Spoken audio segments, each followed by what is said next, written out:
नमस्कार साथियों। आज हम अपने एनसीईआरटी सीरीज के 8th क्लास के चैप्टर नंबर 10 के बारे में पढ़ने जा रहे हैं, किशोरावस्था की ओर। तो शुरू करते हैं।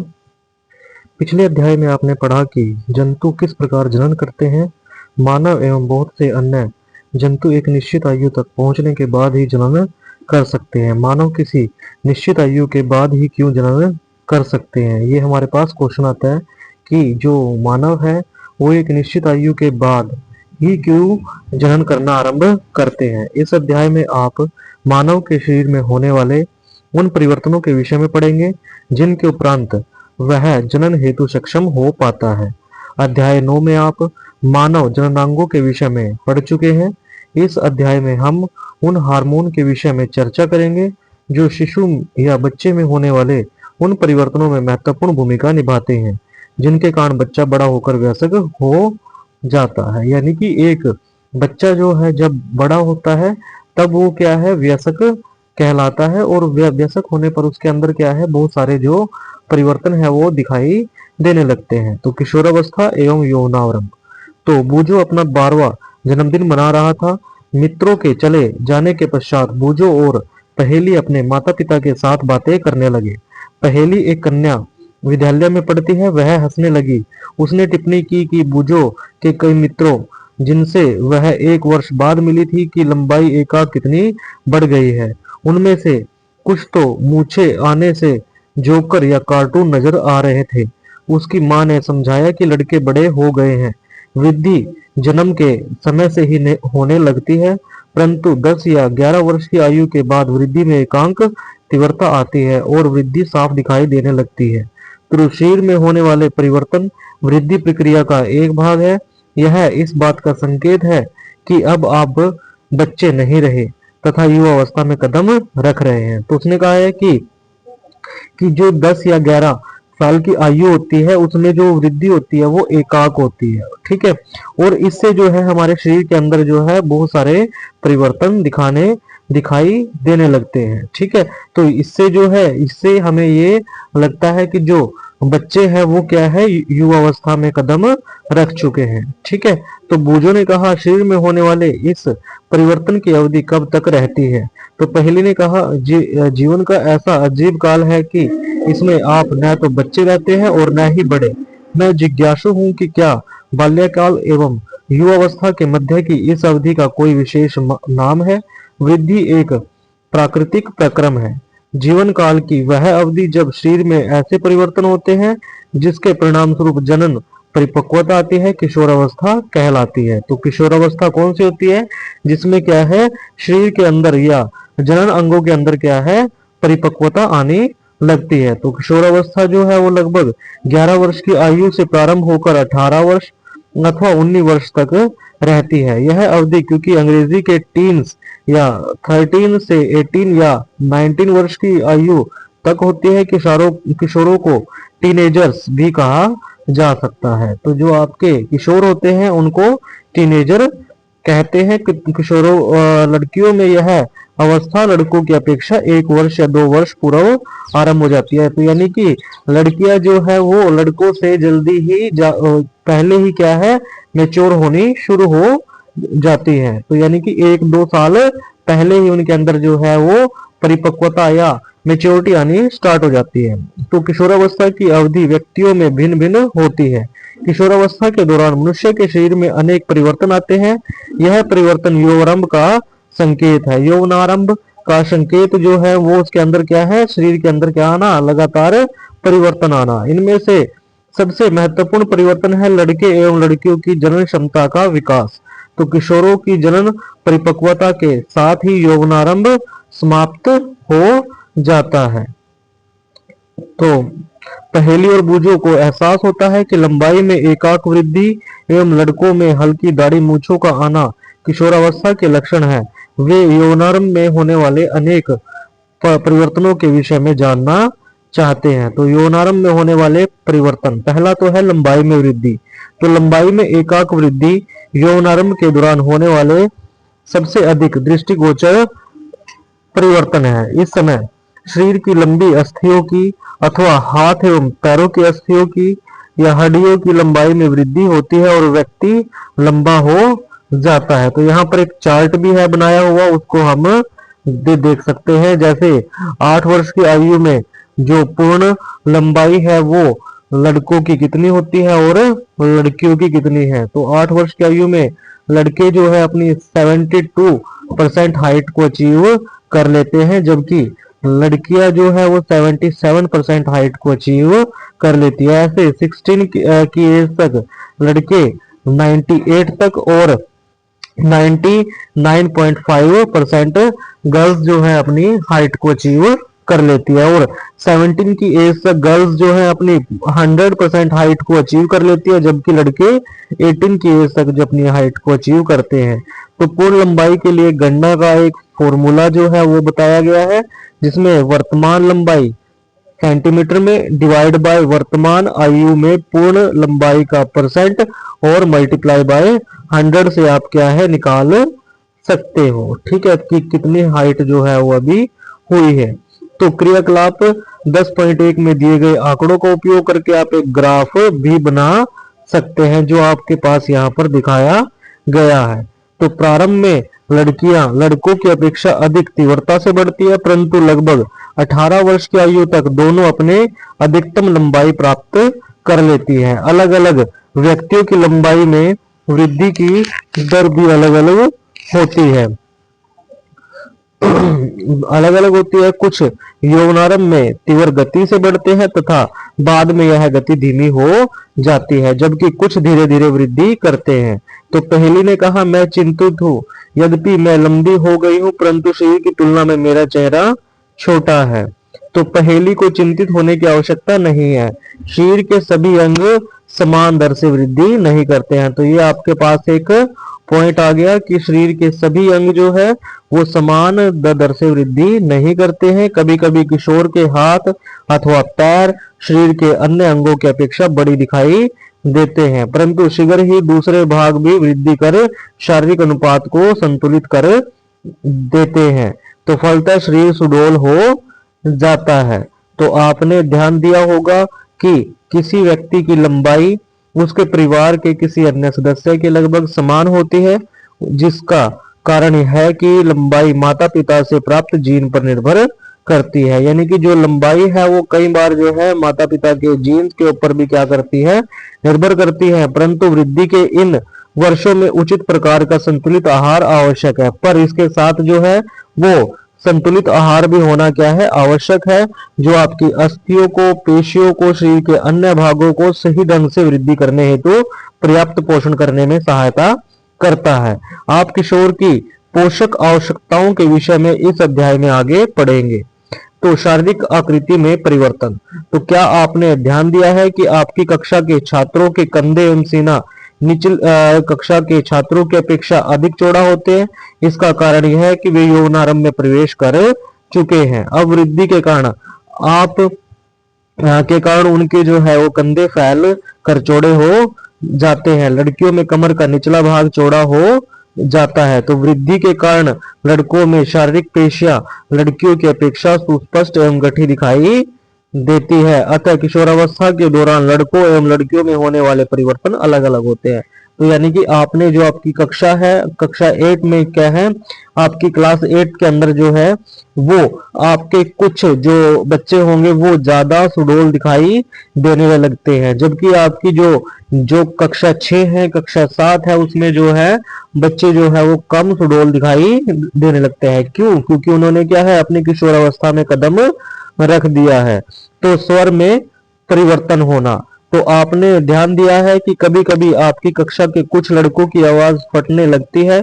यौवनारंभ में स्वर यंत्र अथवा लिरिक्स में वृद्धि का प्रारंभ होता है। तो लड़कों का स्वर यंत्र विकसित होकर अपेक्षाकृत बड़ा हो जाता है। लड़कों में बढ़ता हुआ स्वर यंत्र गले के सामने की ओर सुस्पष्ट उभरे भाग के रूप में दिखाई देता है, तो जिसे एडम्स एप्पल या कंठमणि कहते हैं। जो गले का ये उभरा हुआ हिस्सा होता है, जो लड़कों के अंदर एक स्पष्ट रूप से हमें दिखाई देने को मिलता है, उसको जो है वो क्या बोलते हैं, इसको बोलते हैं एडम्स एप्पल बोलते हैं। तो लड़कियों में स्वर यंत्र अपेक्षाकृत छोटा होता है, अतः बाहर से ये सामान्यतः दिखाई नहीं देता। तो सामान्यतः लड़कियों का स्वर उच्च उच्च तारतव वाला होता है, जबकि लड़कों का जो स्वर होता है वो गहरा होता है। तो किशोर लड़कों में कभी कभी स्वर यंत्र की पेशियों में अनियंत्रित वृद्धि हो जाती है और आवाज फटने या भर्राने लगती है। तो यह स्थिति कुछ दिनों अथवा कुछ सप्ताह तक बनी रहती है, इसके बाद स्वर सामान्य होने शुरू हो जाता है। तो यहाँ पर एडम्स एप्पल या कंठ मणि को जो है वो चित्र की सहायता से दिखाया गया है। जो ये उभरा हुआ हिस्सा है ये क्या है, एडम्स एप्पल है। तो बूजो ने कहा कि मेरे अनेक सहपाठियों की फटी हुई आवाज है, अब मैं जान गया हूं कि ऐसा क्यों है। तो संवेद एवं तैल ग्रंथियों की क्रियाशीलता में वृद्धि।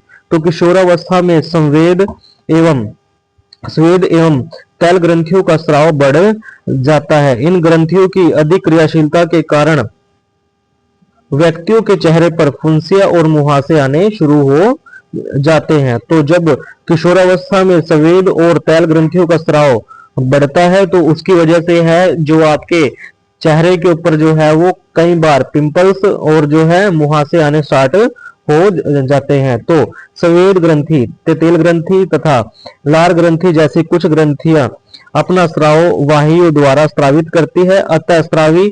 अंतःस्रावी ग्रंथियां हार्मोनों को सीधे रुधिर प्रवाह में निर्मोचित करती है, इसलिए इन्हें नलिका विहीन ग्रंथियां भी कहा जाता है। तो संवेद ग्रंथि, तैल ग्रंथि और लार ग्रंथि जो होती है इनको नलिका विहीन ग्रंथि भी कहते हैं। ठीक है, तो आगे हमारे पास जो है वो कहा है कि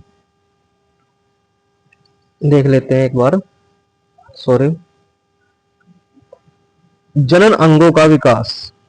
तो पिछले अध्याय में चित्र 9.1 और 9.23 में दर्शाए गए मानव जननांगों का पुनर्वलोकन कीजिए।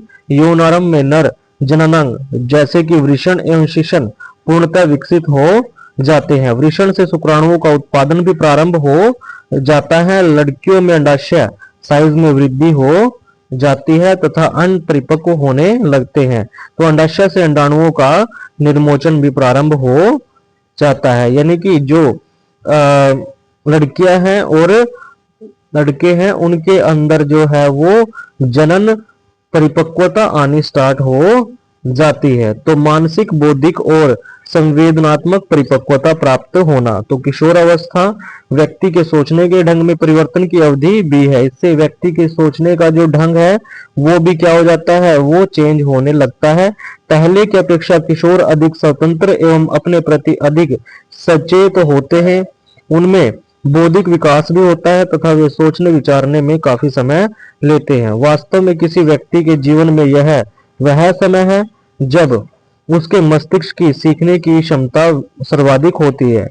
कभी कभी यद्यपि किशोर शारीरिक एवं मानसिक परिवर्तनों के प्रति अपने आप को ढालने हेतु प्रयास करता हुआ स्वयं को असुरक्षित महसूस करता है, परंतु किशोर होने के नाते आपको समझना चाहिए कि असुरक्षित महसूस करने का कोई कारण नहीं है। तो यानी कि जब एक व्यक्ति के अंदर जो है बहुत सारे परिवर्तन आने शुरू होते हैं तो उसका जो है उसकी जो है वो अपने आप को क्या करेगा, अनसिक्योर फील करना स्टार्ट कर देगा। ये जो परिवर्तन होते हैं ये प्राकृतिक है, इसका जो शारीरिक वृद्धि के कारण उत्पन्न हो रहे हैं इसके लिए उसको ज्यादा चिंतित होने की कोई आवश्यकता नहीं होती। गौण लैंगिक लक्षण तो आप अध्याय 9 में पढ़ चुके हैं।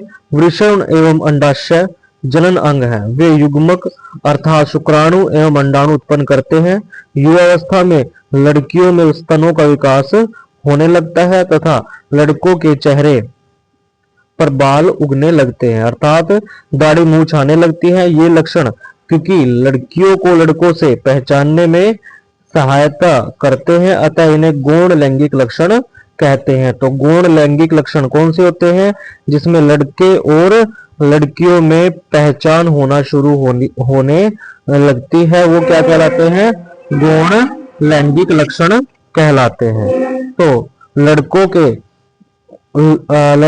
एवं लड़कियां दोनों में ही बगल एवं जांघ के ऊपरी भाग अथवा प्यूबिक क्षेत्र में भी बाल आ जाते हैं। ठीक है, तो बूझो और पहेली दोनों ही जानना चाहते हैं कि यौनारंभ में होने वाले इन परिवर्तनों का प्रारंभ कौन करता है। तो किशोरावस्था में होने वाले प्रारंभिक होने वाले परिवर्तन हार्मोन द्वारा नियंत्रित होते हैं। तो जो किशोरावस्था के अंदर जो भी परिवर्तन हमें देखने को मिलते हैं वो कैसे होते हैं, वो हार्मोनों से नियंत्रित होते हैं। हार्मोन रासायनिक पदार्थ है, यह अंतःस्रावी ग्रंथियों अथवा अंतःस्रावी तंत्र द्वारा स्रावित किए जाते हैं। यौनारंभ के साथ ही वृषण पुरुष हार्मोन अथवा टेस्टोस्टेरोन का स्रवण प्रारंभ हो जाता है। तो यह लड़कों में परिवर्तनों का कारण है जिनके बारे में आपने कभी कभी अभी अभी पढ़ा है। तो उदाहरण के लिए चेहरे पर बालों का आना, लड़कियों में यौनारंभ के साथ ही अंडाशय स्त्री हार्मोन अथवा एस्ट्रोजन उत्पादित करना प्रारंभ कर देता है। तो लड़कों में किस हार्मोन का स्रवण होता है, तो वो होता है टेस्टोस्टेरोन का। और जो लड़कियां होती हैं उनमें किसका जो है वो स्राव स्टार्ट हो जाता है, तो एस्ट्रोजन का। ठीक है, तो इससे स्तन विकसित हो जाते हैं। दुग्ध स्रावी ग्रंथियां अथवा दुग्ध ग्रंथियां स्तन के अंदर विकसित होती है।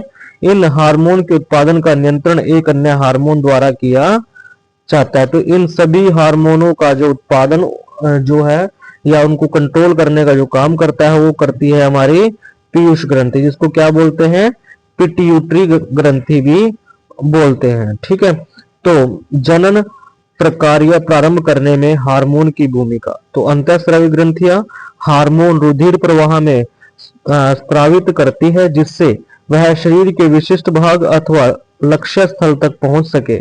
लक्ष्य स्थल हार्मोन के प्रति अनुक्रिया करता है। हमारे शरीर में अनेक अंतःस्रावी ग्रंथियां हैं। वृषण एवं अंडाशय लैंगिक हार्मोन स्रावित करते हैं। आपने अभी अभी पढ़ा है कि यह हार्मोन गौण लैंगिक लक्षणों के लिए उत्तरदायी है। तो लैंगिक हार्मोन भी पीयूष ग्रंथि द्वारा स्रावित हार्मोन के नियंत्रण में है।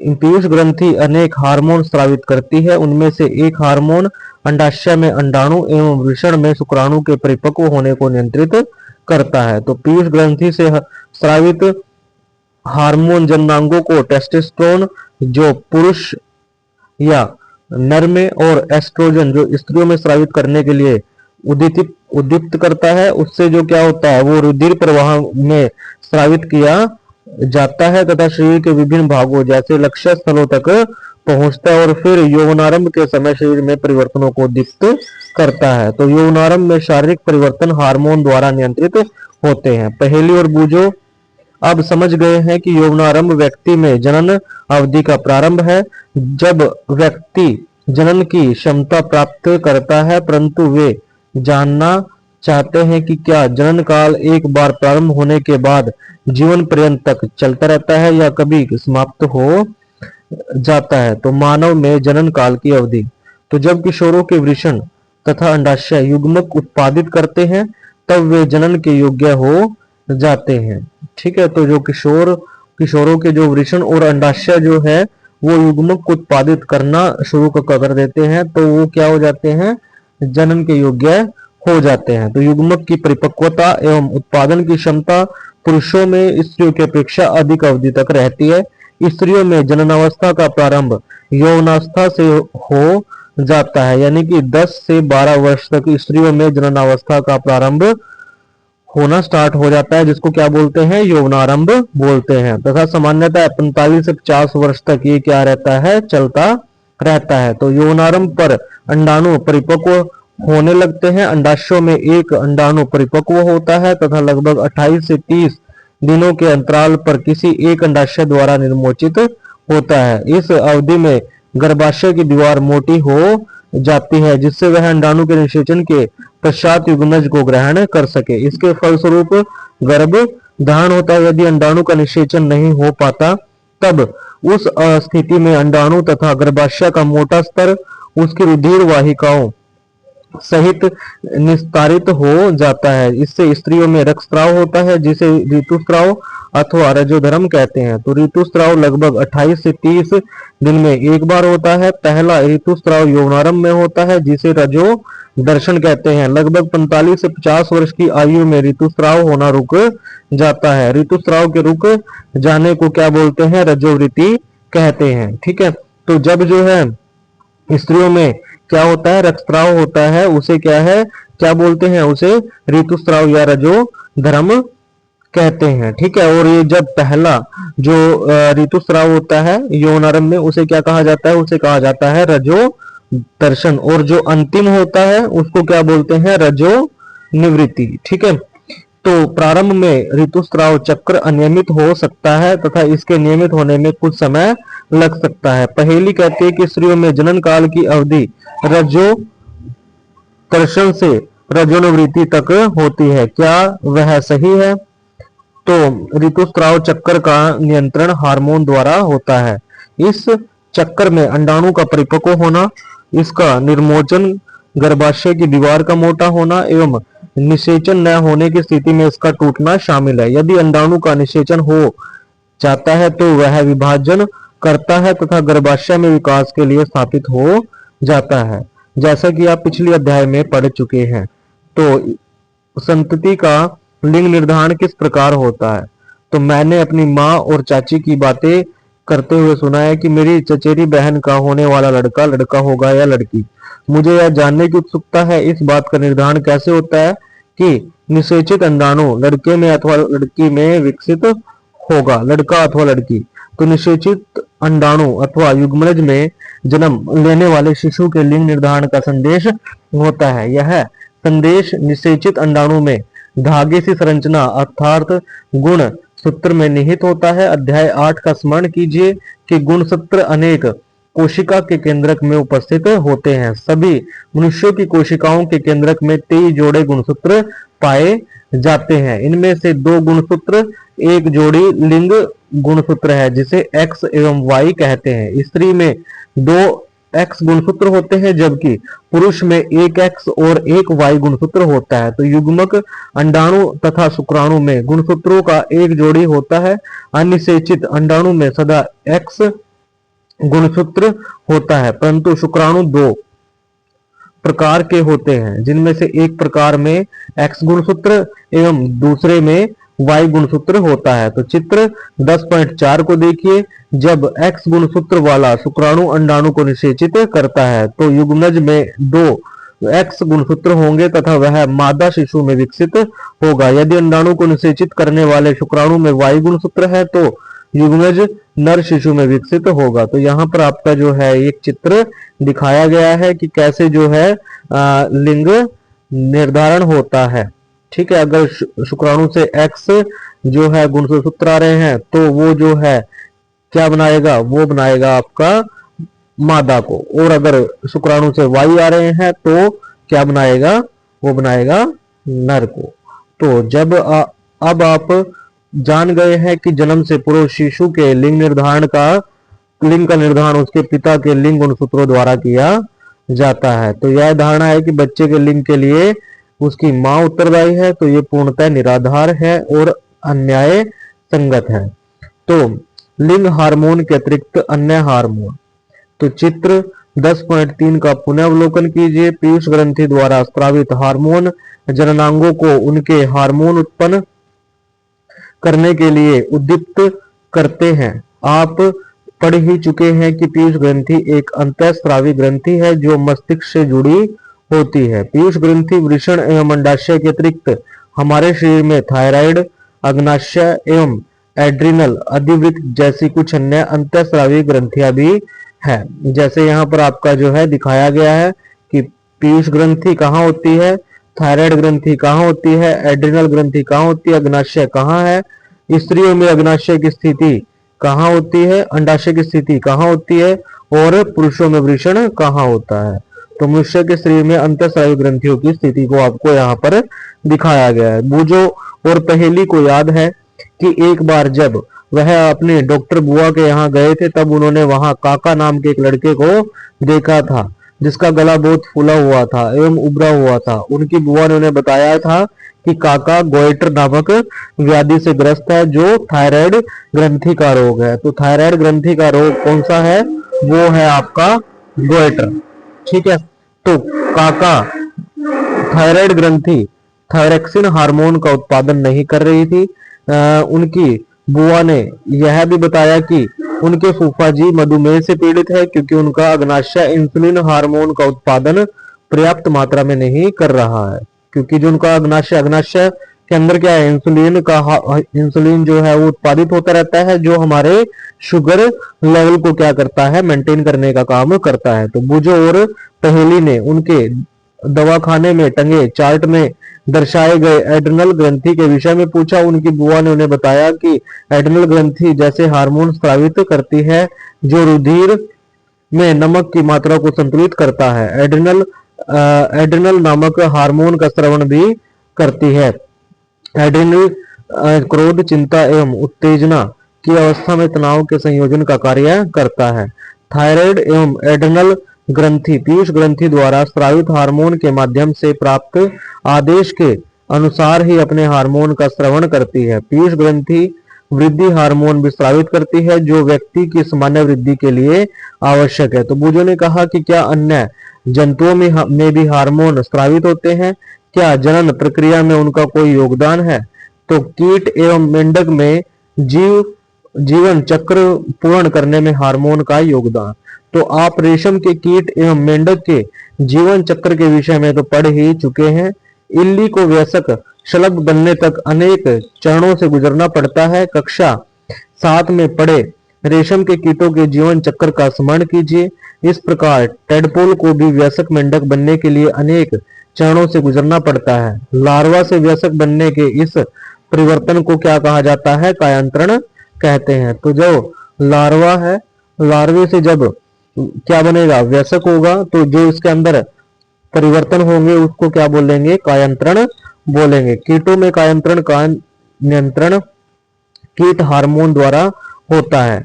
मेंढक में थायराइड नामक स्रावित हार्मोन थायरॉक्सिन इसका नियमन करता है। थायरॉक्सिन के उत्पादन के लिए जल में आयोडीन की उपस्थिति आवश्यक है। यदि जल में इसमें टेडपोल वृद्धि कर रहे हैं, अर्थात पर्याप्त मात्रा में आयोडीन नहीं है, तो टेडपोल वयस्क मेंढक में परिवर्तित नहीं हो सकते। तो यदि व्यक्ति के आहार में पर्याप्त आयोडीन न हो, तो क्या उन्हें थायरॉक्सिन की कमी के कारण गोइटर हो सकता है? तो गोइटर बिल्कुल हो सकता है। ठीक है, तो किसी पत्रिका अथवा डॉक्टर से सूचना एकत्र कर आयोडीन युक्त नमक के उपयोग पर एक नोट तैयार कीजिए। आप इसकी जानकारी इंटरनेट पर भी देख सकते हैं। तो जननात्मक स्वास्थ्य है, तो व्यक्ति का कायिक एवं मानसिक विसंगति मुक्त होना उस व्यक्ति का स्वास्थ्य कहलाता है। किसी भी आयु के व्यक्ति के शरीर को स्वस्थ रखने के लिए उसे संतुलित आहार की आवश्यकता होती है। व्यक्तिक स्वच्छता एवं सफाई का नियमित रूप से पालन एवं पर्याप्त शारीरिक व्यायाम भी करना चाहिए। किशोरावस्था में जब शरीर वृद्धि करता है, तो उपरोक्त बातें और भी अधिक आवश्यक हो जाती है। किशोर की पोषण आवश्यकताएं, तो किशोरावस्था तीव्र वृद्धि एवं विकास की अवस्था है, अतः किसी भी किशोर को आहार नियोजन अत्यंत सावधानी पूर्वक करना चाहिए। आप पढ़ ही चुके हैं कि संतुलित आहार क्या है। स्मरण कीजिए कि संतुलित आहार का अर्थ है भोजन में प्रोटीन, कार्बोहाइड्रेट्स, वसा, विटामिन एवं खनिज का पर्याप्त मात्रा में समावेशन। हमारा भारतीय भोजन, जिसमें रोटी, चावल, दाल एवं सब्जियां होती है, एक संतुलित आहार है। दूध अपने आप में संतुलित भोजन है। फल भी हमें पोषण देते हैं। शिशुओं को मां के दूध से संपूर्ण पोषण मिलता है, जिसकी उन्हें जरूरत है। लोह या आयरन तत्व रुधिर का निर्माण करता है तथा लोह प्रचुर खाद्य जैसे कि पत्तीदार सब्जियां, गुड़, मांस, संतरा, आंवला इत्यादि किशोर के लिए अच्छे खाद्य हैं। अपने दोपहर एवं रात्रि के भोजन के खाद्य पदार्थों की जांच कीजिए। क्या भोजन संतुलित एवं पोषक है? क्या इसमें ऐसे खाद्यान्न सम्मिलित हैं जो ऊर्जा प्रदान करते हैं? तथा क्या इसमें दूध, मांस, नट एवं दालें भी शामिल है जो वृद्धि हेतु प्रोटीन प्रदान करती है? क्या इसमें वसा एवं शक्कर भी शामिल है जो ऊर्जा प्रदान करती है। तो फल एवं सब्जियों का क्या स्थान है, जो रक्षी भोजन है। तो फल और को क्या कहा जाता है, रक्षी भोजन कहा जाता है। चिप्स और पैक किए हुए अथवा डिब्बाबंद खाद्य यद्यपि स्वादिष्ट होते हैं, परंतु उन्हें नियमित भोजन के स्थान पर नहीं खाना चाहिए, क्योंकि इनमें पोषक मात्रा की पर्याप्त कमी होती है। ठीक है, तो अपने मित्रों के साथ एक समूह बनाइए, उन खाद्य पदार्थों के नाम लिखिए जो आपने पिछले दिन नाश्ते, भोजन के दोपहर के भोजन एवं रात्रिकालीन भोजन में खाए थे। उन खाद्य पदार्थों की पहचान कीजिए जो समुचित वृद्धि के लिए उत्तरदायी है। जंक फूड की भी पहचान कीजिए जो आपने पिछले दिन खाया था। तो यहाँ पर एक क्रियाकलाप को दिखाया गया है, इसको आप क्या है कर सकते हैं। उसके बाद है व्यक्तिगत स्वच्छता। प्रत्येक व्यक्ति को प्रतिदिन एक बार स्नान करना चाहिए। ये किशोरों के लिए और भी आवश्यक है, क्योंकि संवेद ग्रंथियों की अधिक क्रियाशीलता के कारण शरीर से गंध आने लगती है। तो शरीर के सभी भागों को स्नान करते समय भली प्रकार धोकर स्नान करना चाहिए। तो आपकी जो संवेद ग्रंथियां है, तो हमारे शरीर के अंदर जो है वो गंध आने लगती है, और किसकी वजह से आती है, वो संवेद ग्रंथियों की वजह से आती है। यदि सफाई नहीं रखी गई तो जीवाणु संक्रमण होने का खतरा रहता है। लड़कियों को ऋतुस्राव के समय सफाई का विशेष ध्यान रखना चाहिए। उन्हें अपने ऋतुस्राव चक्र का ध्यान रखते हुए ऋतुस्राव के लिए तैयार रहना चाहिए। हमेशा साफ सैनिटरी नैपकिन अथवा घर पर तैयार किए गए कपड़े के पैड इत्यादि का उपयोग करें। आवश्यकता अनुसार हर 4-5 घंटे में नैपकिन अथवा घर पर तैयार किए गए पैड को बदले। शारीरिक व्यायाम, ताजी हवा में टहलना एवं खेलना शरीर को चुस्त एवं स्वस्थ रखना है। ये सभी युवा किशोर लड़के एवं लड़कियों को टहलना, व्यायाम करना एवं बाहर खेलना चाहिए। भ्रांतियां और असत्य अवधारणाएं करें और न करें। तो यहाँ पर कुछ मिथ है जो आपको बताए गए हैं, इनको आप क्या है पढ़ सकते हैं। ठीक है, तो यहाँ पर कहा है नशीली दवाओं का निषेध को क्या कर दीजिए, निषेध कर दीजिए, इनका सेवन ना करें। तो किशोरावस्था व्यक्ति के शारीरिक एवं मानसिक रूप से अधिक सक्रियता का समय है, जो वृद्धि काल का एक सामान्य भाग है। अतः भ्रमित अथवा असुरक्षित न महसूस करें। यदि कोई व्यक्ति आपको यह बताता है कि किसी ड्रग या नशीली दवा के सेवन से आप अच्छा अथवा तनाव मुक्त महसूस करेंगे, तो आपको इसके लिए न ही कहना चाहिए जब तक वह दवा डॉक्टर द्वारा न दी गई हो। ड्रग्स नशीले पदार्थ है जिनकी लत पड़ सकती है। यदि आप उन्हें एक बार लेते हैं तो आपको उन्हें बार बार लेने की इच्छा होती है, परंतु कालांतर में यह हानिकारक है। यह स्वास्थ्य एवं खुशी दोनों को ही बर्बाद कर देते हैं। आपने एड्स के विषय में तो अवश्य ही सुना होगा, जो HIV नामक खतरनाक विषाणु द्वारा होता है। यह वायरस एक पीड़ित व्यक्ति से स्वस्थ व्यक्ति में ड्रग्स के लिए इस्तेमाल की जाने वाली सिरिंज द्वारा भी जा सकता है। तो वायरस का संक्रमण दूसरे माध्यमों जैसे कि पीड़ित रोगी की मां से दूध द्वारा उसके शिशु में हो सकता है। HIV से पीड़ित व्यक्ति के साथ लैंगिक संपर्क स्थापित करने द्वारा भी इस रोग का संक्रमण हो सकता है। तो किशोर द्वारा गर्भ धारण कैसे होता है, तो यहाँ पर उसको बताया गया है। थोड़ा सा भाई इसको देख लेते हैं। तो आप संभवतः जानते होंगे कि हमारे देश में विवाह की विधि संगत यानी कानूनी आयु जो है लड़कियों के लिए 18 वर्ष और लड़कों के लिए 21 वर्ष है। लड़कियों के लिए भी अभी क्या है कुछ परिवर्तन हुए हैं, कुछ विशेष स्थितियों में 21 वर्ष की उसको कर दिया गया है। इसका कारण है कि टीन आयु किशोर लड़कियां मां शारीरिक एवं मानसिक रूप से मातृत्व के लिए तैयार नहीं होती। बाल विवाह, कम उम्र में विवाह तथा मातृत्व से मां एवं संतान दोनों में ही स्वास्थ्य संबंधी समस्याएं उत्पन्न हो सकती हैं, जिससे युवा स्त्रियों के लिए व्यवसाय के अवसरों में भी कमी आती है क्योंकि वे मातृत्व की जिम्मेदारी उठाने के लिए सक्षम नहीं होती, अतः वह मानसिक पीड़ा से ग्रस्त रहती है। तो इसको आप जो है अच्छे से पढ़ लेना। ठीक है, ये आपका जो है एनसीईआरटी का चैप्टर नंबर 10, ठीक है, किशोरावस्था, ये आपका कंप्लीट हो गया है। ठीक है, तो ऑल द बेस्ट।